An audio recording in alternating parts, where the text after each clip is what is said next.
ஹல்லேலூயா. தேவனுக்கு மகிமை உண்டாவதாக. தேவனுடைய இந்த ஓய்வு நாளிலே அவருடைய வார்த்தையை நம்ம தியானிக்க போகிறோம். அவருடைய வார்த்தையானது நம் ஆத்துமாவை உயிர்ப்பிக்கிறதாக இருக்கிறது. அவருடைய வசனமானது நம்முடைய ஊனையும் எலும்பையெல்லாம் என்ன இருக்குது, பிளக்கிறதாக இருக்கிறது, அதற்கு பலன் கொடுக்கிறதாக இருக்கிறது. ஹல்லேலூயா. ஆகவே இந்த ஓய்வு நாளிலே நம்ம தேவனுடைய வார்த்தைகளை தியானிப்பதற்கு முன்பாக அவரிடத்துல நம்மை நாமே ஒப்பு கொடுத்து தியானிக்கக்கூடிய வசனங்கள் வார்த்தைகள் எல்லாம் நம்ம இடத்துல கிரியை செய்ய, வார்த்தையை கேட்கிறவர்களாக மாத்திரம் நம்ம இல்லாம அதன்படி செய்கிறவர்களாக மற்றவர்கள் அந்த வார்த்தையை கொண்டு பிரயோஜனப்படும்படியாக நம்முடைய கிரியை இருக்கும்படியாக தேவனை நோக்கி பார்ப்போம். எங்கள் அன்பு தகப்பனே, உடைய வார்த்தைகளுக்காக நன்றி செலுத்துகிறோம். உடைய வார்த்தைகளை நாங்கள் சபையாக கூடியிருந்து ஒரு மனதோடு தியானிக்க போகிறோம். நீர்தாமே உங்களுடைய பரிசுத்த ஆவியினாலே பேசுவீராக. எங்கள் மத்தியிலே உம்முடைய வார்த்தையானது நாங்கள் அதிக கனிகளை கொடுக்கும்படியாக, கிரியை செய்யும்படியாக எங்களை தாழ்த்தி ஒப்பு கொடுத்து ஜெபிக்கிறோம். ஒரு வார்த்தைகளை கேட்கிறவர்களாக மாத்திரமல்லாமல் அதன்படி செய்து மற்றவர்களுக்கும் அது பிரயோஜனம் உள்ளதாக இருக்க எங்களுக்கு உதவி செய்யுங்க. எங்களுக்கு ஞானத்தை தாங்க. உடைய பரிசுத்த ஆவியினாலே எங்களுக்கு புரிய வேண்டிய விஷயங்கள், காரியங்கள் எல்லாவற்றையும் வெளிப்படுத்துங்க. எங்களை தாழ்த்தி இந்த சமூகத்தில் ஒப்பு கொடுக்கிறோம். இருதயத்தை தேவனுடைய வார்த்தைகளை கேட்கும்படியாக செய்த தேவன் தாமே அநேகருடைய இருதயத்தை திறந்து தேவனுடைய வார்த்தைகளை கேட்டு அதன்படி நடக்க உதவி செய்வீராக. யெகோவாவின் நாமத்தினால் பிதாவே, ஆமென். ஹல்லேலூயா. தேவனுக்கே மகிமை உண்டாவதாக. இந்த ஓய்வு நாளில் நம்ம ஒரு தலைப்பை குறித்து பார்க்க போகிறது. என்ன தலைப்பு அப்படின்னா, கூண்டிற்குள் பயிற்றுவிக்கப்பட்ட விசுவாசிகள். கூண்டிற்குள் பயிற்றுவிக்கப்பட்ட விசுவாசிகள். கூண்டிற்குள் பயிற்றுவிக்கப்பட்ட புரியுதா உங்களுக்கு? விசுவாசிகள்னா கூண்டுக்குள்ள அடைத்து வைக்க, தானே அதுக்கு ட்ரைனிங் கொடுத்துக்கிறாங்க. கூண்டுக்குள்ள அவங்களே அடைச்சு வச்சு, ஒரு விசுவாசியா இருக்கிறவர்கள் அவங்களுக்குள்ளே அடைச்சு வச்சு என்ன பண்றாங்க? ட்ரெயின் பண்ணிக்கிறாங்க. ஹல்லேலூயா. ஹல்லேலூயா. ஒரு கூண்டுல இருந்து ஒரு காக்க வெளியே வந்த மாதிரி ஒரு சீன் நடந்தது. சரி, ஆரம்பமே ஒரு சிரிப்போட புன்னகையோட ஆரம்பமாகுது. ஹல்லேலூயா. சரி, கூண்டிற்குள் பயிற்றுவிக்கப்பட்ட விசுவாசிகள். இதை யாரும் பயிற்றுவிக்கல, அவங்களே ட்ரெயின் பண்ணிக்கிறாங்க. சரிங்களா? சரி, இதற்கு இந்த தலைப்பிற்கு வேத வசனங்களோடு நம்ம தியானிக்கிறதுக்கு முன்பாக இந்த தலைப்புக்கு ஏற்ற ஒரு விஷயத்தை நான் சொல்றேன். அது இன்னும் கொஞ்சம் நமக்கு புரியறதுக்கு உதவியா இருக்கும். ஆனா என்ன, இது ஒரு படத்தை குறித்ததா இருக்கு. என்னடா படத்தை பத்தி பேசுறோமோ அப்படின்னு இல்ல, இது ஒரு அட்வென்ச்சர் மூவி. சரிங்களா? இந்த படத்தை குறித்து பார்க்கும்போது அந்த சீனை மட்டும் தான் நம்ம என்ன தெரியணுமோ அதை மட்டும் நம்ம எடுத்துக்கலாம். ஹல்லேலூயா. ஆங்கில திரைப்படமான ஒரு செகண்ட் ஹேண்ட் லைன்ங்கிறதான ஒரு ஆங்கில படம் ஒன்று 2003 வெளியானது. அதன் பேர் என்னது? Second hand line. இது எதை குறித்து இருக்கிறதுன்னா, 2 வயதான சுறுசுறுப்பான சகோதரர்கள். 2 வயது, அவங்களுக்கு 60 வயசுக்கு மேல ஆயிடுச்சு. வயதான அவங்களுக்கு பேச்சுலர்லாம் இருக்காங்க, 60 வயசுக்கு மேல. சரிங்களா? அவங்க அவங்களுடைய வயதான தன்மை ஒரு அமைதியோட அனுபவிக்காம என்ன பண்றாங்க, கொஞ்சம் சுறுசுறுப்பா இருந்துட்டு ஒரு விளையாட்டுத்தனமா இருந்துட்டு இருக்காங்க. அப்ப அவங்களுக்கு சொந்தக்கார ஒரு சிறு பிள்ளைய, அவங்க ஒரு தூரமான ஒரு வில்லேஜ்ல இருக்கிறாங்க, ஒரு கிராமத்துல இருக்கிறாங்க. அவங்க 2 பேரும், அவங்க கிட்ட கொஞ்சம் நிறைய அநேக பணங்கள் இருக்கிறது. சரிங்களா? யாரு? அந்த 2 வயதான கிட்ட. அங்க ஒரு சின்ன பையனை, ஒரு 14-15 வயசு பையன் வச்சுக்கோங்க. அவனை கொண்டு வந்து அவங்க அம்மா சொந்தக்காரங்க அவங்க கொஞ்ச நாள் இது அப்படின்னு சொல்லிட்டு விட்டுட்டு போறாங்க. இவங்களுக்கு வந்து சுடுறது, அதாவது வந்து ஹண்ட் பண்ணுவாங்க பாத்தீங்களா, அதை பிடிக்கும், இவங்க செய்வாங்க. அதனால இந்த 2 பேரும், இந்த வயதானவர்கள் என்ன பண்ணுவாங்க, அவங்க வந்து ஒரு பழைய ஒரு லயனை, ஒரு சிங்கத்தை, பெண் சிங்கத்தை வாங்குவாங்க. எதுக்கு அந்த பெண் சிங்கத்தை வாங்குறாங்கன்னா, அதை வருந்து அதை சுட்டு அதுல அவங்களுடைய பத்தி அவன் சிங்கத்தை சுட்டுட்டேன் அப்படின்னு சொல்லிட்டு அதுல ஒரு பெருமைக்காக அந்த லயனை வாங்குவாங்க. ஆனா அந்த சின்ன பையன் அவன் கூட இருப்பான்.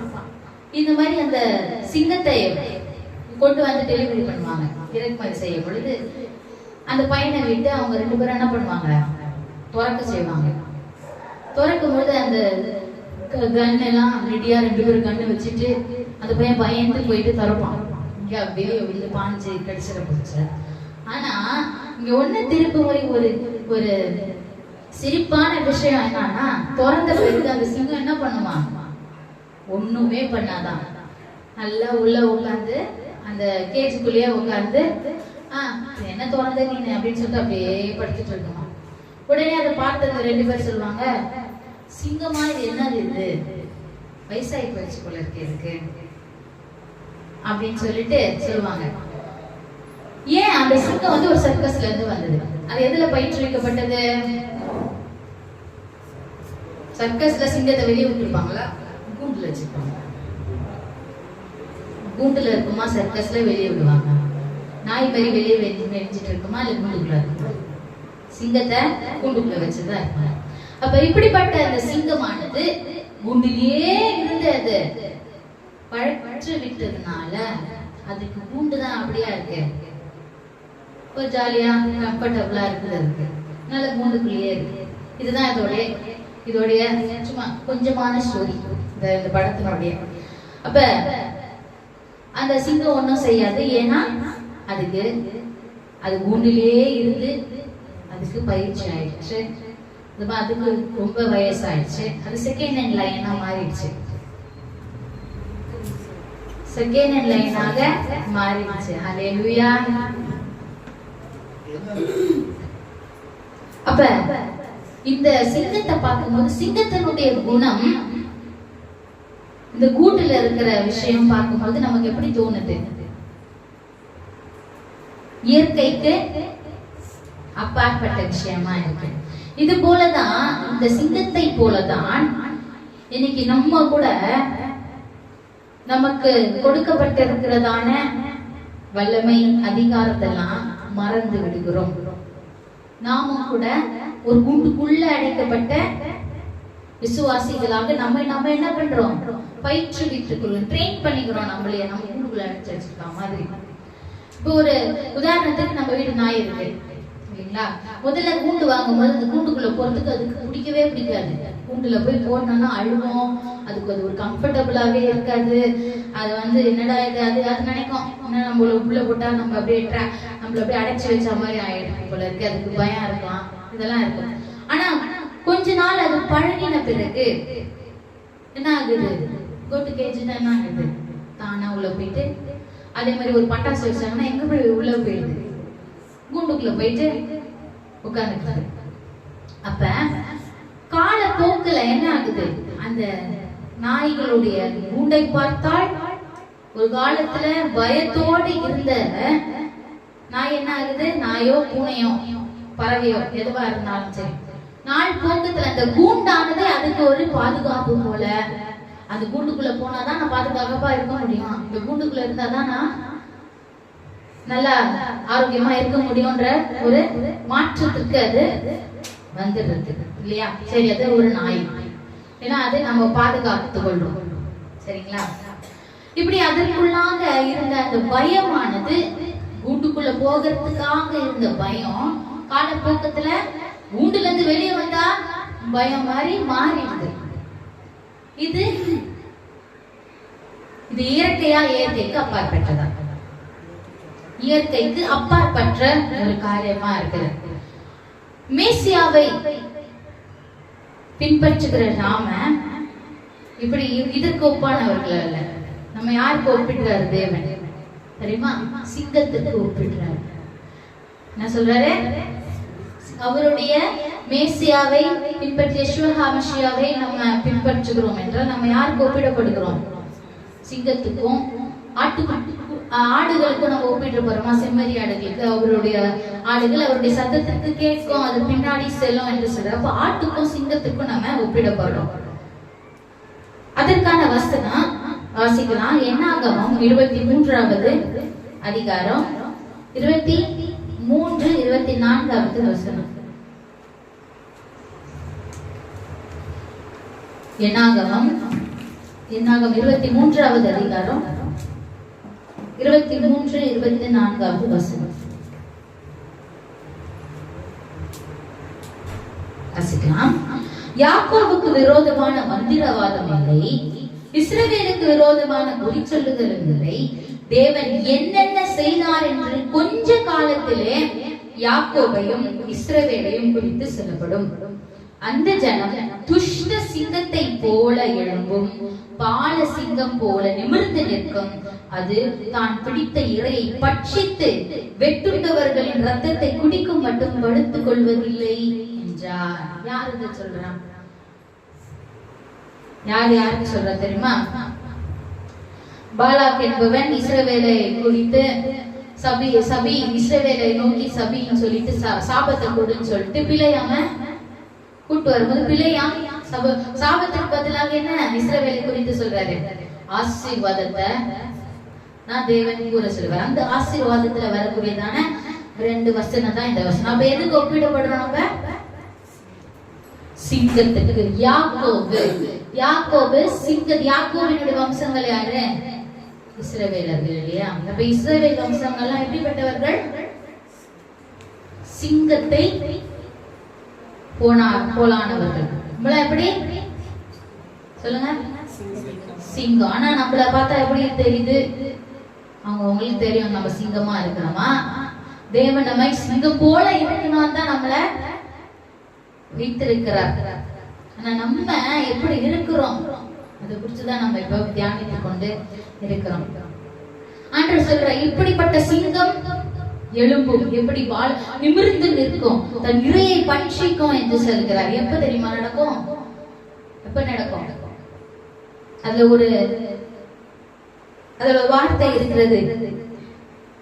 தேவன் என்னென்ன செய்தார் என்று கொஞ்ச காலத்திலே யாக்கோபை இஸ்ரவேலை குறித்து இஸ்ரவேலையும் குறித்து சொல்லப்படுது. கொஞ்ச காலம் அங்கு கொடுக்கப்பட்டு இருக்கிறது. என்னது? ஆங்கிலத்துல the proper time it shall be said அப்படின்னு இருக்குது. appointed time, நியமிக்கப்பட்ட நேரம், சிங்கமாக பட்சிக்கிற நேரமாக தேவன் வைத்திருக்கிறார். அது எப்போ வரும்? எப்போ வரும் என்றால் தேவனுடைய 1000 வருட அரசாட்சியில வரும். அவரோடு கூட ராஜாக்களாகவும் லேவியர்களாகவும் ராணிகளாகவும் என்ன பண்ணுவாங்க? அரசாளவும் என்று வேத வசனம் சொல்லுகிறதா? அப்ப நமக்கு மோர் இப்ப இருக்கிறதை காட்டிலும் அதிகப்படியான அதிகாரம், அதிகப்படியான வல்லமை அந்நாட்கள் உண்டு. இப்பவும் இருக்கு. நீ வரும் நாட்களிலும் தேவனோட அரசாட்சியிலும் நமக்கு கொடுக்கப்படும் இல்லையா? நம்ம தேவனுக்கு ஊழியக்காரர்களாக இருப்போம். எப்படிப்பட்ட ஊழியக்காரர்களாக இருப்போம்? ஒரு சக்தி வாய்ந்த, ரொம்ப ஒரு ஆர்வமான, அதே சமயத்துல அன்பான, மென்மையானவர்களாக யெஷுவா மசியா எப்படி, நம்முடைய ராஜா எப்படி மென்மையானவராக இருந்து அவர் ஆட்டுக்குட்டியாகவும் சிங்கம் போலவும் இருக்கிறது போலவே நாம என்ன பண்ணுவோம்?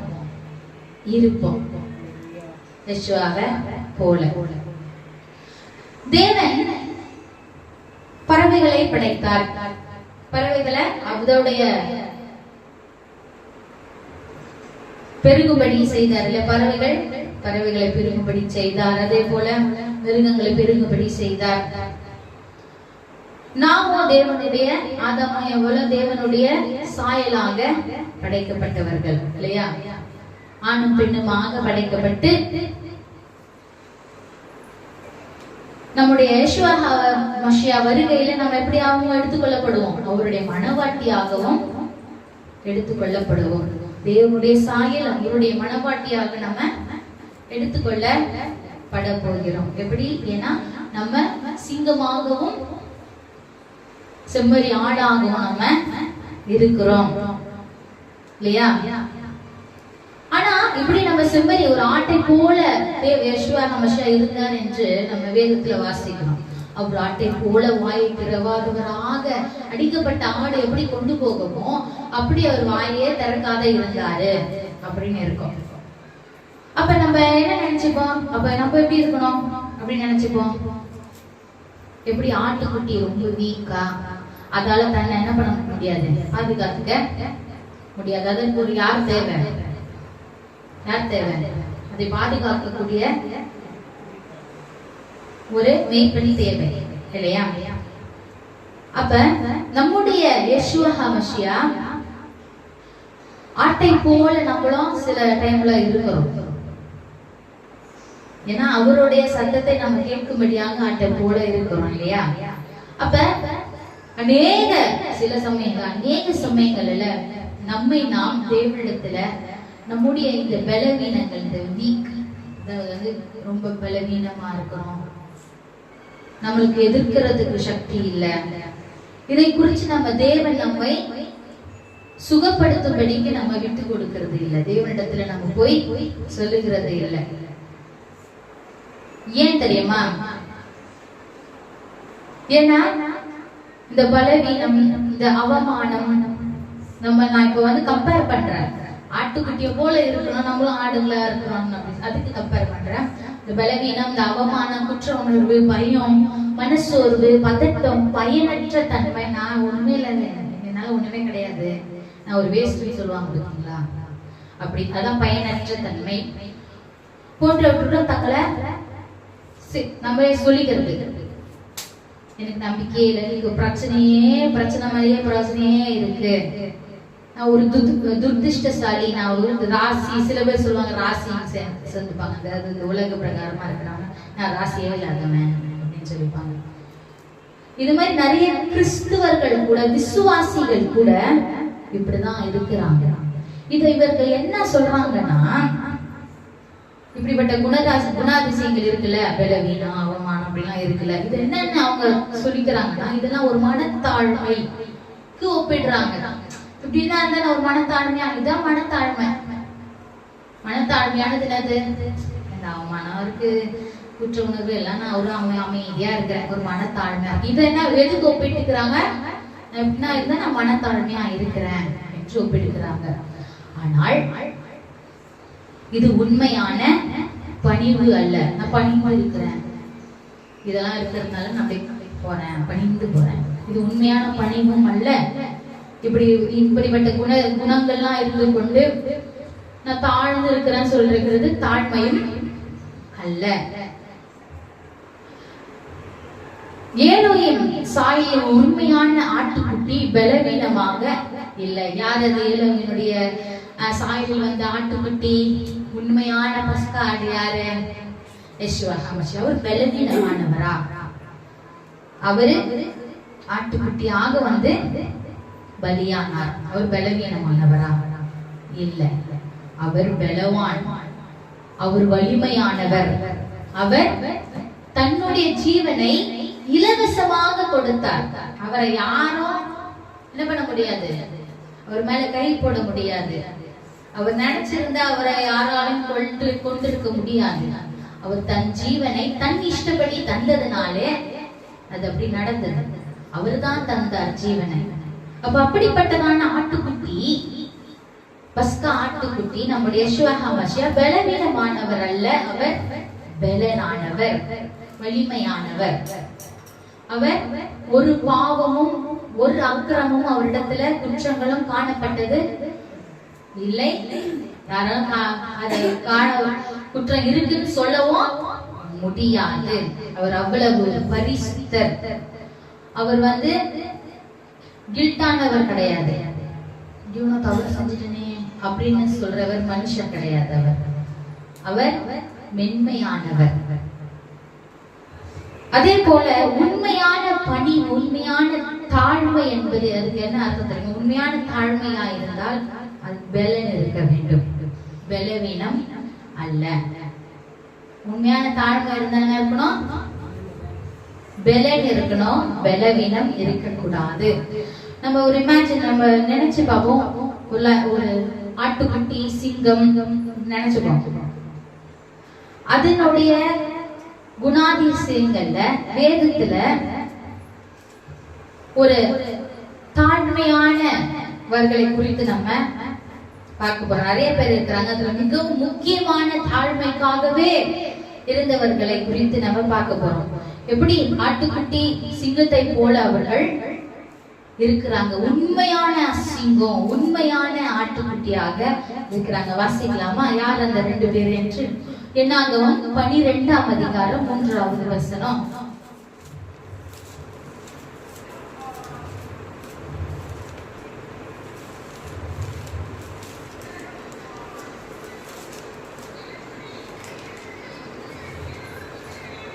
மோசேயானவர் பூமியில் உள்ள சகல மனிதரிலும் மிகுந்த சாந்த உள்ளவராய் இருந்தார். மோசேயானவர் எப்படி இருந்தாரு?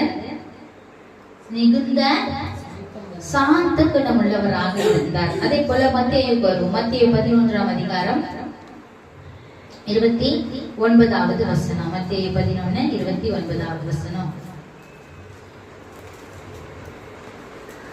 நான் சாந்தமும் மனத்தாழ்மையுமா இருக்கிறேன். என் நுகத்தை உங்கள் மேல் ஏற்றுக்கொண்டு என்னிடத்தில் கற்றுக்கொள்ளுங்கள். அப்பொழுது உங்கள் ஆத்துமாக்களுக்கு இளைப்பாறுதல் கிடைக்கும். யார் கிட்ட சொல்றாங்க? யெஷுவா ஹமஷியா சொல்லுகிறார், நான் சாந்தமும் மனத்தாழ்மையுமாய் இருக்கிறேன். அப்ப மோசேயும் யெஷுவா ஹமஷியா எப்படி இருக்கிறாங்க? சாந்தமானவர்கள், அப்புறம் மனத்தாழ்மை உடையவர்கள். இப்படி அவங்க சாந்தமா மனத்தாழ்மையா இருக்கிறதுனால அவங்க பலவீனமானவர்கள் என்று நம்மளால சொல்ல முடியுமா? அவங்க பலவீனமானவர்களா?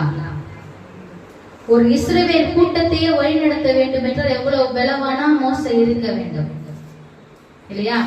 அத்தனை இஸ்ரவேலையும் எதிர்த்து வருகிற இஸ்ரவேலையும் தன்னுடைய ஜீவனை தந்து மீட்க வருகிற மீட்டதான நம்முடைய யெஷுவா ஹமஷியா எவ்வளவு ஒரு பலவானா இருக்க முடியும்? அவர்கள் தாழ்மை என்கிறதான வார்த்தை, சாந்தம் என்கிறதான வார்த்தை மற்றவர்கள் என்னவா நடக்குது? மற்றவர்களுக்காக தன்னை அர்ப்பணித்தார்கள். அதுலதான் அவங்க எப்படியா இருக்காங்க? அந்த தாழ்மையும் அந்த அப்புறம் மன தாழ்மையும் அந்த சாந்தமும் அவர்களுக்குள்ளாக இருக்கிறது என்பதை எதை வைத்து நம்ம தெரிந்து கொள்றோம்? நமக்காக யெஷுவா ஹமஷியா உலகத்துக்கு மனுஷனுக்காக அவர் அடிக்கப்பட்டார் இல்லையா? அம்மாவா இல்லையா? இதே போல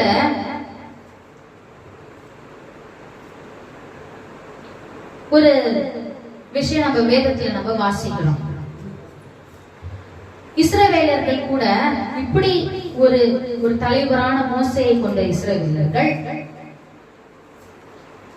ஒரு பலவானாக இருந்த மோசேயை தலைவராக கொண்டவர்கள் எப்படி ஒரு விஷயத்துக்காக அவங்க மிரண்டு போய் இருந்தாங்க என்பதை குறித்து நம்ம பார்க்க போறோம். யோசுவாவும் காலேபும் அவர்களோடு கூட சேர்ந்த 10 உளவாளிகள் எங்க போனாங்க தெரியுமா?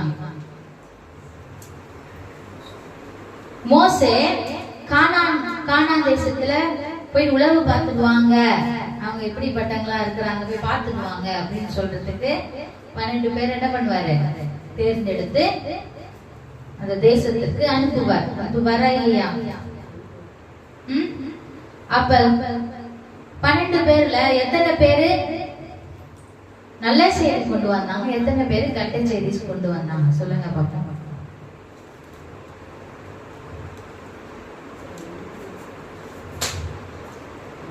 அந்த 12 பேர்ல யோசுவாவும் காலேபும் ஒருவர். சரியா? எத்தனை பேரு கெட்ட செய்திகளை கொண்டு வந்திருக்க முடியும், எத்தனை பேரு நல்ல செய்திகளை கொண்டு வந்திருக்க முடியும்?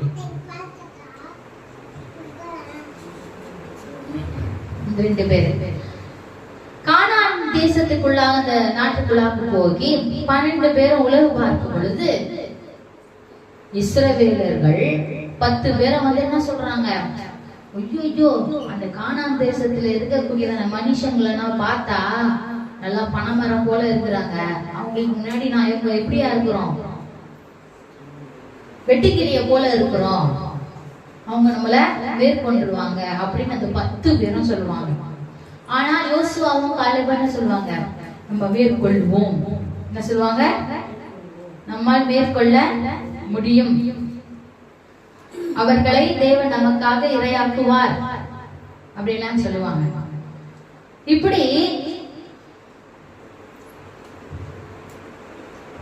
நம்ம யாரு, இஸ்ரவேலர்கள் அந்த 10 பேர் போனாங்க பாத்தீங்களா, நம்ம யாரு என்ற அந்த அந்த விஷயத்தையே மறந்துட்டாங்க. எப்படிப்பட்டவங்க நம்ம, யார் நம்முடைய தேவன், அவர் என்னென்னா அற்புதம் செய்து நம்மை கொண்டு வந்தார், இதெல்லாம் அவங்க நினைச்சு பார்த்து இருந்தாங்கன்னா அவங்க என்ன சொல்லியிருக்க மாட்டாங்க, அவங்களுக்கு நேரம் நான் ஒரு வெட்டிக்கிளிய போல இருக்கிறேன்னு சொல்லியிருக்க மாட்டாங்க. யோசுவாவும் காலேபும் சொன்னது போல அவர்களை நாம் மேற்கொள்ளுவோம், தேவன் அவர்களை நம்மிடத்தில் தருவார் என்கிறதான அற்புதமான ஒரு விசுவாச வார்த்தையை சொல்லி இருப்பாங்க. ஒரு காலத்துல பார்த்தோம்னா நம்ம கூட இப்படிப்பட்டதான விஷயங்களை சொல்லுவோம். நமக்கு போராட்டங்கள் பிரச்சனைகள்லாம் வரும் பொழுது அந்த பிரச்சனையையும் அந்த போராட்டத்தையும் பார்க்கும் பொழுது நம்மை அவர்கள் மேற்கொண்டு விடுவார்களா ஒரு கேள்வி வரும் இல்லையா. அவர்கள் இப்படி பண்ணிட்டாங்க அப்படி பண்ணா தோணும் நமக்கு இல்லையா. ஆனா அது தோணக்கூடாது என்று தேவனுடைய விருப்பமா இருக்கு. ஏனால் நாம் எப்படிப்பட்டவர்கள், எப்படிப்பட்ட மகா பெரிய தேவனை நாம் துதிக்கிறவர்கள் இல்லையா. அவர் செய்த அற்புதங்களோட அதிசயங்களை நினைத்து பார்க்கும் பொழுது நடக்குமா இனிமேல், அது அவர் மாத்திரம்தான் செய்ய வல்லவர். ஒரு கடலை 2ஆ பிளக்க முடியுமா, யாராவது செய்ய முடியுமா, முடியாது இல்லையா. வானத்திலிருந்து மன்னா உணவு வனாந்தரத்துல பொழிய முடியுமா, காடைகள் வனாந்தரத்துல வர முடியுமா. 40 வருட காலமாக ஒரு செருப்பு தேயாமல் தேவன் இஸ்ரவேலர்களை பாதுகாத்தார். இன்னைக்கு நம்ம செருப்பு போட்டா எத்தனை வருஷம் வச்சுப்போமா, அவங்க 40 வருஷம் அதை போட்டுதான் இருந்தாங்க. அவங்களோட செருப்பு கூட தேவையில்லை என்று வேதவசனம் சொல்லுகிறது. தண்ணீருக்காக வரும்போது தண்ணீரை தந்தார், பசி வரும்போது பசி என்கிற அவரால் என்னதான் அவங்க புலம்பி அதுல இருக்கிற இஸ்ரவேலர்கள் புலம்பினார்கள், குறை சொன்னார்கள், இருந்தாலும் தேவன் என்ன பண்ணாரு, இவையெல்லாம் வச்சு தந்து அவர்களை திருப்தியாக்கி கொண்டு வந்தார். ஆனா அவர்களுடைய புலம்பலுக்கான தீர்ப்பெல்லாம் கிடைச்சிருச்சு. வனாந்தரத்திலேயே மடிந்து போனார்கள். சரியா. அப்ப எப்பேற்பட்ட தேவனை ஆராதிக்கிறவர்களாக நாம் இருக்கும் பொழுது நாம ஒரு விஷயத்தை பார்க்கும் பொழுது அந்த விஷயம் என்னை மேற்கொண்டு விடுமா என்பதான சிந்தை நமக்குள்ள ஆகியிருக்கு கூட. இதுதான் நம்ம என்ன பண்ணிக்கிறோம், மூன்றிற்குள்ளாக நம்மை வைத்து பயிற்றுவித்துக் கொள்கிறோம். ஹல்லேலூயா. நம்ம நம்முடைய தேவனை போல் நம்ம எப்படி யெஷுவா ஹமஷியா எப்படி இருந்தார் அவரை போல மாறிக்கொண்டு வருகிறவர்கள் ஒரு காலம் வரும்போது அவருடைய வருகையில ஒரு ராஜ்யத்துல அவரை போல் அவரை போல நம்ம இருப்போம். அவரோடு கூட அரசாண்டு அவருடைய ஊழியக்காரர்களாக இருக்கிற நாம் எப்படிப்பட்டவர்களாக இருக்க வேண்டும் இல்லையா.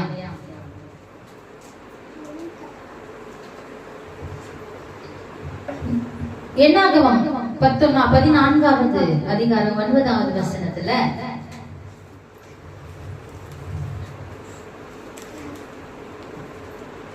மோசே சொல்வார், தேவனுக்கு யாவே தேவனுக்கு விரோதமாக மாத்திரம் கலகம் பண்ணாதீர்கள், அந்த தேசத்தின் ஜனங்களுக்கு நீங்கள் பயப்பட வேண்டியதில்லை, அவர்கள் நமக்கு இரையாவார்கள், அவர்களை காத்த நிழல் அவர்களை விட்டு விலகி போயிற்று, யாவே தேவன் நம்மோடு இருக்கிறார், அவர்களுக்கு பயப்பட வேண்டியதில்லை என்றார்கள். யார் சொன்னா? மோசே ஆரோன், அப்புறம் யோசுவா, காலேபும் இதை புரிந்து கொண்டார்கள். கானானியர்கள் நமக்காக வைக்கப்பட்ட இறை யாருக்காக இருக்கும்? ஒரு சிங்கத்துக்காக வைக்கப்பட்டிருக்கிறது தான் இறை. அல்லேலூயா. இப்படி எல்லாம் சொல்லிட்டு இப்படி ஒரு விசுவாசமான வார்த்தைய காலேபும் யோசுவாவும் சொல்றாங்க. ஆனா இந்த இஸ்ரவேலர்கள் அடுத்தது என்ன பண்ணாங்க பாருங்க. அதுலயே 10வது வசனம், அப்பொழுது அவர்கள் மேல் கல்லெறிய வேண்டும் என்று சபையார் எல்லாரும் சொன்னார்கள். உடனே யாவே தேவனுடைய மகிமை ஆசாரிப்பு கூடாரத்தில் இஸ்ரவேல் புத்திரர் எல்லாருக்கும் முன்பாக காணப்பட்டது. அல்லேலூயா. பாருங்க, இப்படிப்பட்டதான அவிசுவாசமான கும்பல் கலந்து இருக்கும். ஆனா அப்படிப்பட்டமான அவிசுவாசமான வார்த்தைகள் நம்ம இடத்துல வரும்பொழுது கூட நம்ம என்ன பண்ணக்கூடாது? விசுவாசத்தை விட்டு வழுவி போக கூடாது. நம்மளுடைய கிறிஸ்து விசுவாசிகளே இருந்துகிட்டே எப்படியா இருக்கிறாங்க? ஆட்டுத்தொல் போத்தே ஓநாய்களாக இருக்கிறாங்க. அப்படிப்பட்டவர்கள் அங்கேயும் இஸ்ரவேலையும் கும்பலையும் இருந்தாங்க. என்ன பண்றாங்க? கள்ள தூக்கி அடிக்கிறதுக்கு வர்றாங்க. எதுக்கு கல்ல எடுத்து அடிக்கிறாங்க? என்ன விஷயத்துக்காக? கல்ல எடுத்து யோசுவா, காலேபு, மோசே எல்லாம் அடிக்கிறதுக்கு வராங்க. எதுக்கு வராங்க? ஒரு விசுவாசமான விஷயத்த சொன்னதுனால வராங்க. இப்படிதான் நம்ம விசுவாசத்துல வளரும் பொழுது இப்படிப்பட்ட அவிசுவாசமான சிலர் நம்முடைய விசுவாசத்தை விலகி போகும்படியாக இப்படிப்பட்ட வார்த்தைகளை நுழைப்பார்கள். நம்மளோ நம்முடைய கண் எங்க போக்கஸ் ஆயிருக்கணும்? நம்முடைய சிந்தை எங்க போக்கஸ் ஆயிருக்கணும்? தேவனை குறித்து, அவருடைய வார்த்தைகளை குறித்து நம்ம நினைத்து பார்க்கும் பொழுது நம்ம அவருக்கு என்ன சித்தம் நமக்கு வைத்திருக்காரோ அதை நோக்கி நம்ம என்ன பண்ணுவோம்? பிரயாணம் போவோம். நாம தகுதியானவர்கள் அல்ல, ஆனால் அவர் தகுதியானவர் இல்லையா? நம்ம தகுதியற்றவர்கள். ஆனா நமக்குள்ள இருக்கிறவர் தகுதி உள்ளவர். நாம வல்லமை உள்ளவர்கள் அல்ல, நமக்குள் இருக்கிறவர் வல்லமை உள்ளவர். ஏனெனில் அவர் நம்மை ராஜாக்களாகவும் ராணிகளாகவும் ஆசாரியர்களாகவும் என்ன பண்ண போறாரு? அவருடைய ராஜ்யத்துல வைக்க போகிறார். அல்லேலூயா. இது நம்ம நாளுக்கு நாள் எப்பொழுதெல்லாம் நம்ம எழுந்துகிறோமோ அப்பெல்லாம் நம்ம நினைக்கணும், நான் என் தேவனுடைய ராஜ்யத்துல ஆசாரியராக, ராணியாக, ராஜாவாக இருக்க போகிறவர்கள். நான் என் தேவன் விரும்புகிறது வண்ணமாக நான் இருக்க வேண்டும். நான் யாருக்கும் அடிமைப்பட்டு இருக்க கூடாது. நான் என் தேவன் எப்படி வல்லமை மிகுந்தவர் போல அவர் நம்மளுடைய கையில அதிகாரத்தையும் வல்லமை கொடுத்ததை நான் பயிற்றுவிக்க வேண்டும். எதை பயிற்றுவிக்கணும்? மாறாக இன்னைக்கு அநேக விசுவாசிகள் எதை பயிற்றுவிக்க வேண்டுமோ அதை பயிற்றுவிப்பதில்லை. எது பயிற்றுவிக்க கூடாதோ அதை பயிற்றுவித்துக் கொண்டிருக்கிறார்கள். என்ன? பயம், முன்னாடி பார்க்கல அவமானம், மனசு இதெல்லாம் உள்ள ஓடும் பொழுது அது என்ன ஆகுது? அதுலயே ஓடி என்ன ஆயிடுது? டவுன் ஆயிடுது. பேட்டரி டவுன் ஆயிடுது. அப்ப என்ன ஆகுது? அதுல நம்ம ட்ரெயின் ஆகுமா? பயிற்சி வச்சுக்கணுமா? அதுல நம்ம பயிற்சி வைக்க கூடாது. மாறாக இவை எல்லாவற்றையும் மேற்கொள்ள என் தேவன் எனக்கு அதிகாரத்தையும் வல்லமையும் தந்திருக்கிறார் என்கிறதான எப்பொழுதும் அந்த வார்த்தை நம்ம மண்டையில என்ன பண்ண வேண்டும்? துணித்து கொண்டே இருக்க வேண்டும். நம்மை பார்க்கிறவர்கள் நமக்குள்ளாக இருக்கிற நம்முடைய தேவனை காண வேண்டும், பயப்பட வேண்டும். நம்மை காண்கிறவர்கள் நம்மை குறித்து பயப்பட வேண்டும். எப்படி தெரியுமா? அன்றைய வேதத்தின் காலத்துல இஸ்ரவேலை பார்த்தா அநேக தேசத்திற்கு பயம். எதற்கு தெரியுமா? இஸ்ரவேல் கூட்டத்தை பார்த்தா இல்ல, இஸ்ரவேல் கூட்டத்தை வழிநடத்த கூடிய பலத்த தேவனை பார்த்து அத்தனை தேசமும் பயந்தார்கள். ஐயோ, அவருடைய தேவன் எப்படிப்பட்டவர்? வல்லமை உள்ள தேவன், ஒரு அதிசய அற்புதமா நடத்தி வந்த தேவன், ஒரு பராக்கிரமம் உள்ள தேவன் அப்படின்னு சொல்லிட்டு அநேக தேசங்கள் நடுங்கினது இஸ்ரவேலை பார்த்து. அதே போல நம்மை பார்த்தாலும் நம்முடைய விரோதி என்ன பண்ண வேண்டும்? நடுங்க வேண்டும். நமக்காக இல்ல, யாரை பார்த்து? நம்மை பார்த்து இல்ல, நமக்குள்ளாக இருக்கக்கூடிய யெஷுவா ஹமஷாவை பார்த்து. பாவத்தை வீழச் செய்யும்படியாக வருகிற சாத்தானுடைய கிரியைகள் எல்லாம் நம்மை பார்த்து நம்ம எந்த அளவுக்கு தேவனிடத்துல வளர்ந்திருக்கிறோம், எப்படி நம்ம ஆண்டவருடைய வல்லமையிலும் சத்துவத்திலும் வளர்ந்திருக்கிறோம். பாவத்தை கொண்டு வருது, நம்மை பாவத்தை விழத்திடுகிற பிசாசான் பயந்து என்ன பண்ண முடியும்? ஓட முடியும், ஓடதான் முடியும். இதற்குதான் பிசாசுக்கு எதிர்த்து நில்லுங்கள், அவன் உங்களை விட்டு ஓடி போவான் என்று வேத வசனங்கள் சொல்லுது. எப்படி நம்ம பிசாசு ஓடி போக முடியும்? பயந்தாதானே ஓடி போக முடியும் இல்லையா?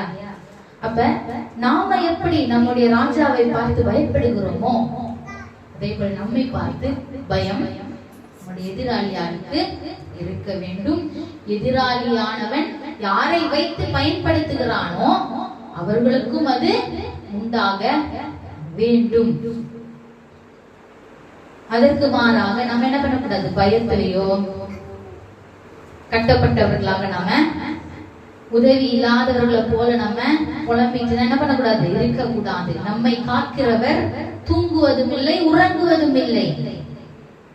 இஸ்ரவேலை காக்கும் தேவன் உறங்கிட்டு இருக்க மாட்டார். முட்டி கை வச்சு அப்படின்னா தூங்க மாட்டார். அவர் நாள் பொழுதும் நம்மளை கண்ணின் உண்மைய போல பாதுகாத்து வருகிறவராக இருக்கிறார். கண்ணை தொடுகிறவன் தொடுகிறான் என்று உன்னை தொட்டா அவர் நம்ம தொடும் பொழுது யாராவது நம்மை தொட்டாங்கன்னா யார தொடுறது மாதிரி? தேவனுடைய கண்மணியே தொடுகிறவர்களாக. அப்ப தேவனுடைய கண்மணியை போய் தொட்டா என்ன ஆகும்? அவங்களால பழைக்க முடியுமா? முடியாது. அல்லேலூயா, அல்லேலூயா. நம்முடைய தேவனுடைய அரசாட்சி சீக்கிரத்துல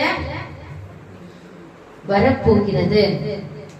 ஆகவே நம்ம எந்த ஒரு கூண்டிற்குள்ளாகவும் நாம சிக்காம அதுல நம்மளே பயிற்சி வைத்துக் கொள்ளாமல் இருக்க வேண்டும். என்ன எந்த எந்த எதுல இருந்து நாம விடுதலையாக வேண்டும்? பயம், பாவம், அப்புறம் குற்ற உணர்ச்சி, பலவீனம், இப்படிப்பட்ட காரியங்கள் நம்ம என்ன பண்ண வேண்டாம்? நம்மள நாமே விடுதலை செய்து யாருடைய உதவியினால? அவர் அதற்காக தான் வந்தார். சத்தியத்தை அறிவிகள், சத்தியம் உங்களை விடுதலை ஆக்கும். சத்தியத்தை அறிந்தவர்கள் சத்தியத்தினால் உண்டாகும் பலத்தையும் அதிகாரத்தையும் வல்லமையும் உடையவர்கள். அல்லேலூயா. நம்ம கூண்டில் அடைக்கப்பட்ட பயிற்றுவித்த அந்த சிங்கம் கிடையாது. உண்மையான சிங்கமாக, சிங்கத்தோட குணாதிசயம் என்ன? அதுகிட்ட யாராவது உண்மையான ஒரு காட்டு சிங்கத்திட்ட போயிட்டு யாராவது வாழாட்ட முடியுமா? என்ன பண்ணும்? பீறிடும், பீறி போட்டுரும் இல்லையா? அத போல நம்ம இடத்துல என்ன இருக்கக்கூடாது? எந்த ஒரு அவதூறுகளும் தேவனுக்கு பிரியமில்லாத காரியங்களும் இருக்கக்கூடாது. இதே போலதான் இப்படி எப்படி நம்ம இந்த ஆவிக்குள்ளான ரீதியாக இந்த பயம், அந்த அவமானத்தினால நம்மளுடைய பயிற்சி வைக்கப்பட்ட விசுவாசிகளா இருக்கிறது போல இதுவும் சேர்ந்துது. என்ன விஷயம் அப்படின்னா, எங்க தாத்தா பாட்டி கடைபிடிச்சாங்க. கிறிஸ்துமஸ், ஈஸ்டர், ஞாயிற்றுக்கிழமை ஆராதனைக்கு தான் போனாங்க. அதுலயும் என்ன பண்ணிக்கிறாங்க? விசுவாசிகள் பயிற்சி வைத்துக் கொள்கிறார்கள். அதுலயே இருந்துக்கிறாங்க. ஐயோ, கிறிஸ்துமஸ் தான் அவ்வளவுதான், ஐயோ ஞாயிற்றுக்கிழமை ஆராதனை அதுதான் உண்மை, ஈஸ்டர், நியூ இயர் அதெல்லாம் எதோட கனெக்ட் ஆயிக்குதுன்னு சொல்லிக்கிறாங்க, நினைச்சுக்கிறாங்க வேதத்தோட. ஆனா அது வேதத்தோட கனெக்ஷனே அதற்கும் துளி கூட இல்லை. ஹல்லேலூயா. இப்படிப்பட்ட நம்ம இப்படிப்பட்ட மூன்றிற்குள்ளாக நம்மளே நாம பயிற்றுவிக்கிறதுனாலதான் நம்ம சில நேரங்களில் நம்ம பலவீனமாகிறோம். வியாதி வருகிறது. நம்மளே நாமே நான் ஒன்னும் இல்லாதவ, நான் அப்படிதான், என்ன யாராலும் ஒன்ன மாற்ற முடியாது, நான் இப்படியே செத்து போவேன் நான் ஒரு செத்து போனதுக்கு சமம், என்ன சொன்னாலும் நான் கேட்க மாட்டேன், நான் ஒரு தனிமையானவள், ஏன்னா நான் அப்படிப்பட்ட பாவத்தை செஞ்சுட்டேன், அதனால நான் இப்படிதான் இருப்பேன். ஒரு நிராகரிக்கப்பட்ட ஒரு தன்மை, இன்செக்யூரிட்டி ஃபீலிங்ஸ் இருக்கும். நம்மள யாராவது எதாவது பண்ணிட்டாங்கன்னா, நம்மளை தள்ளிட்டாங்கன்னா, இப்படிப்பட்டதான இது எல்லாமே தேவனுக்குரிய சிந்தையே கிடையாது. இது எல்லாரும் தேவனுக்குரிய சிந்தையே கிடையாது. எப்படி அந்த சிறு பையன் அந்த சிங்கத்தினுடைய அந்த கேஜை ஓபன் பண்ணி விட்டது போல, நம்முடைய தேவன் நம்மை சுதந்திரமாக இருக்கும்படியாக, அவருடைய சந்தோஷத்துல பிரவேசிக்கும்படியாக அதிகாரத்தை வல்லமையெல்லாம் கொடுத்து நம்மை வைத்திருக்கிறார். நாம் அதை பிரயோஜனப்படுத்தி கொண்டு என்ன பண்ண வேண்டும்? சந்தோஷம், சமாதானம் என்னதான் வந்தாலும் சமாதானமான வாழ்க்கை, சந்தோஷமான வாழ்க்கைய நாம தேவனுடைய சமூகத்துல நம்ம வாழ வேண்டும். ஹல்லேலூயா, ஹல்லேலூயா. புத்தி இல்லாத கன்னிகைகளை போல நம்ம இருக்க கூடாது. தூங்கிட்டு நாளைக்கு வர பாத்துக்கலாம் அப்ப அப்படின்னு சொல்லிட்டு புத்தி இல்லாத அந்த 5 கன்னிகைகள் போல இருந்தா என்ன ஆகும்? அவ்வளவுதான், முடிஞ்சது. ராஜ்யத்தினுடைய டோர் என்ன ஆயிடும்? க்ளோஸ் ஆயிடும். நம்ம எப்படி இருக்கணும்? தேவனுக்காக வைராகிய வாஞ்சையோடு இருக்கணும். அதனால நம்ம என்ன பண்ணோம்? விழித்து கொள்ள வேண்டும். என்ன வேணும்? விழித்து கொள்ள வேண்டும். சாதாரண தூக்கத்துல இருந்து ஆவிக்குரிய தூக்கத்துல இருந்து நம்ம யார், நம்ம எப்படிப்பட்டவர்கள், நம்ம சாதாரணமானவர்களா? உலகம் நம்ம மேற்கொள்ள முடியுமா? தாழ்மை சொல்லிக்கொண்டு ஒரு பயம், ஒரு இதெல்லாம் குறிச்சு இதுனக்குதான் நம்ம தாழ்மையா இருக்கணும்னு சொல்லிட்டு நம்மளே அப்படி ஒரு வீட்டுக்குள்ள வச்சிருக்கிறோமே, அது தாழ்மை இல்ல. நம்ம நீதியின் தேவனை வணங்குகிறவர்கள், நீதியோடு நியாயத்தோடு எல்லாவற்றையும் சந்திக்கணும். நியாயத்தை கேட்கணும். அப்போஸ்தலரான பவுல் கூட சில காரியங்களை நியாயமா கேட்டார். தவறு செய்தவர்களை கண்டித்தார். தேவனுடைய வசனம் எப்படிப்பட்டதா இருக்கிறது? தவறு செய்தவர்களை கண்டிக்க வேண்டும், உங்களை கண்டித்து உணர்த்த வேண்டும். எல்லாவற்றுக்கும் தான் தேவனுடைய வசனம் இருக்கிறது. அதை நம்ம என்ன பண்ணோம்? பலத்தோடு தேவனுடைய வார்த்தைகளை பலத்தோடு நம்ம இந்த உலகத்தை மேற்கொள்ள வேண்டும். அதற்காக தான் நம்ம என்ன பண்ண வேண்டியிருக்கோம்? அழைக்கப்பட்டிருக்கோம். இப்படிப்பட்டவர்களாக நாம தேவனுடைய ராஜாதி ராஜாவினுடைய மனவாட்டிகளாக இருக்கிற நாம் இப்படிப்பட்டதான வல்லமையையும் அதிகாரத்தையும் பயிற்றுவிக்க வேண்டும் என்பதை நாம அறிந்து கொள்ள வேண்டும். அல்லேலூயா. எப்படி நம்முடைய யெஷுவா மசியா யோவான் 16:33 வசனத்துல சொன்னாரு. என்ன சொன்னாரு? யோவான் 16:33, என்னிடத்தில் உங்களுக்கு சமாதானம் உண்டாயிருக்கும் பொருட்டு இவைகளை உங்களுக்கு சொன்னேன். உலகத்திலே உங்களுக்கு உபத்திரம் உண்டு, ஆனாலும் திடன் கொள்ளுங்கள், நான் உலகத்தை ஜெயித்தேன் என்றார். நம்முடைய தேவன், நம்முடைய ராஜா ஆல்ரெடி இந்த உலகத்தை ஜெயித்து விட்டார். அவர் ஜெயித்தபடியினாலே நாமும் ஜெயிப்போம். எத்தனை சந்தேகம் இருக்கா? அவர் ஜெயித்தபடினாலே நாமும் சொல்லுங்க, நாமும் ஜெயித்து தேவனுடைய ராஜ்யத்துல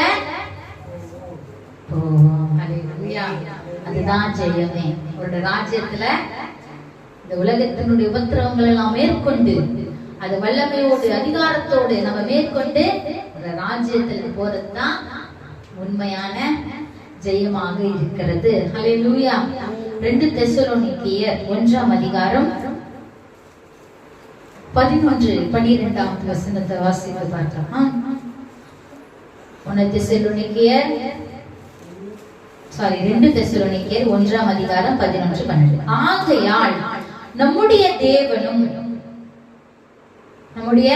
தேவனும் மேசியாவான யெகோவா மசியாவும் அளிக்கும் கிருபையின்படியே நம்முடைய மேசியாவான யெகோவா மசியாவின் நாமம் உங்களிடத்திலும் நிறைவேற்றும் வேண்டும் என்று எப்பொழுதும் உங்களுக்காக வேண்டிக் கொள்கிறோம். அவருடைய விசுவாசத்தின் நாம் அவர் மீது அவர் நமக்காக வைத்திருக்கிற சித்தத்தை புரிந்து அதன் மீது நாம் விசுவாசம் கொண்டு அந்த விசுவாசத்தின் கிரியையை நாம் பலமாக என்ன பண்ண வேண்டும்? நம்ம இடத்துல நிறைவேற்ற வேண்டும், நம்ம இடத்துல காண்பிக்க வேண்டும் அந்த விசுவாசத்தை. அல்லேலூயா, அல்லேலூயா. தேவனுக்கே மகிமை உண்டாவதாக. நம்முடைய தேவன் நமக்காக என்ன வைத்திருக்கிறார்? அவருடைய ராஜ்யத்தை கொடுக்கும்படியான சித்தம் வைத்திருக்கிறார். ஆகவே நாம கூண்டிற்குள்ளாக அடைக்கப்பட்ட ஒரு விசுவாசிகளாக அல்லாமல் தேவன் தந்த அதிகாரம் வல்லமை ஏற்ற நேரத்திலே தேவன் அதை நம்மிடத்திலே கொண்டு வருவார்.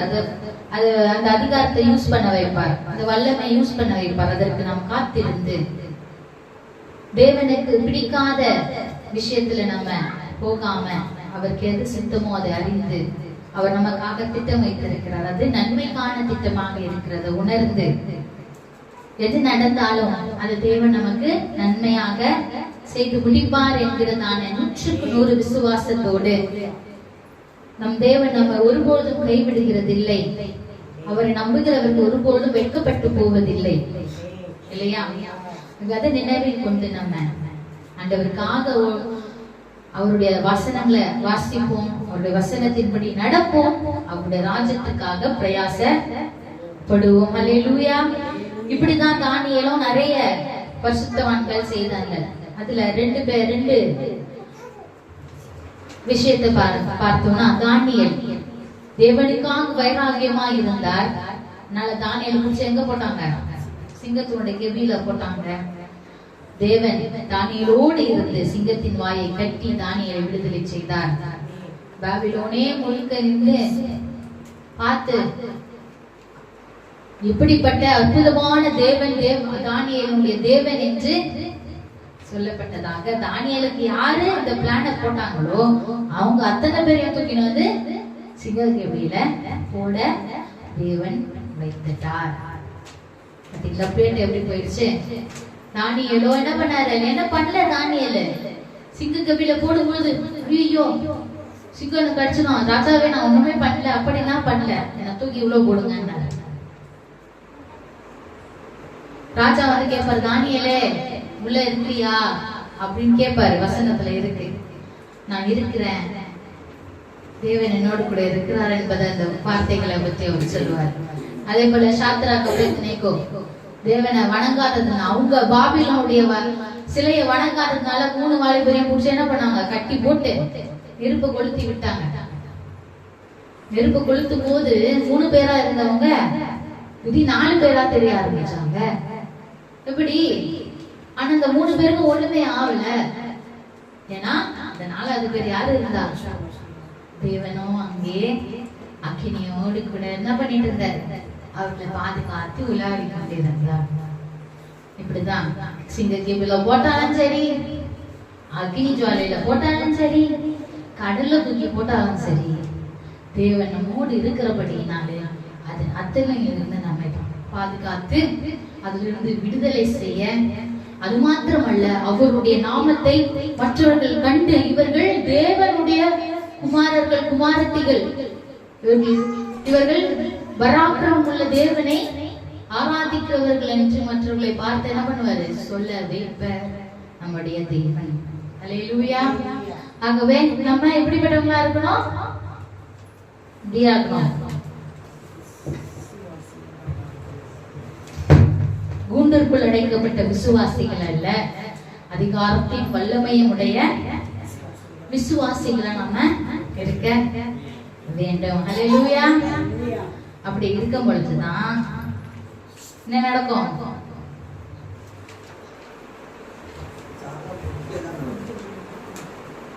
நம்மள ஆண்டவரை பார்த்து சொல்லுவோமா, ஆண்டவரே எத்தனை அன்பு நிறைந்த தேவன் நீங்க, பேர் பெற்றவர் நீங்க, உம்முடைய நாமம் அதிசயமான நாமம்,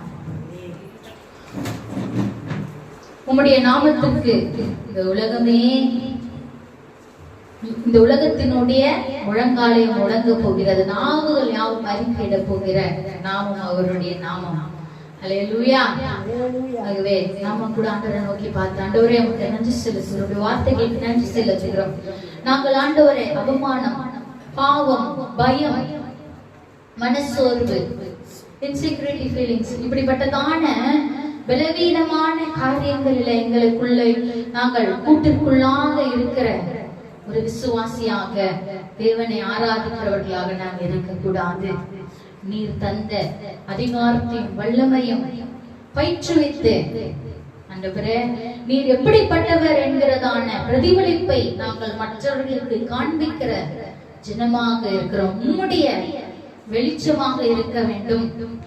ஆகவே எங்களுக்குள்ளாக பிரகாசிக்கிற மெய்யான ஒளியான எங்கள் சிவகாமசியாவே எங்கள் மூலியமாக மற்றவர்களுடைய இருதயத்திலே பிரகாசிக்கும்படியாக கிருபை செய்வீராக. ஆண்டவரே சிங்கு கெபில போட்டாலும் சரி, அக்னி ஜுவாலையில போட்டாலும் சரி, தேவன் எங்கள் மத்தியில் இருந்து அதிநேற்றில் இருந்து விடுதலை செய்ய வல்லவராக இருக்கிறீர் என்பதை நாங்கள் அறிந்தபடியினாலே எங்களுடைய தேவன் பராக்கிரம் உள்ளவர் என்று பறைசாட்சி இந்த வேளையில உண்மையே மகிமைப்படுத்துகிறோம், நாமத்தில் வாழ்த்துகிறோம். ஆமென்.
உடைய வார்த்தைகளுக்கு நன்றி செலுத்துகிறோம். எல்லாத்திலையும் எங்கள் மகிமை யாவற்றும் மாத்திரமே செலுத்தி மீட்பெரும் ரட்சகருமான எங்கள் சிவாவின் நாமத்தினால் ஜெபிக்கிறோம் எங்கள் அன்பு நல்ல பிதாவே. ஆமென். ஆத்துமாவே யாவே தேவனை ஸ்தோத்திரி, யாவே தேவனை செய்த சகல உபகாரங்களை மறவாதே. ஆமென்.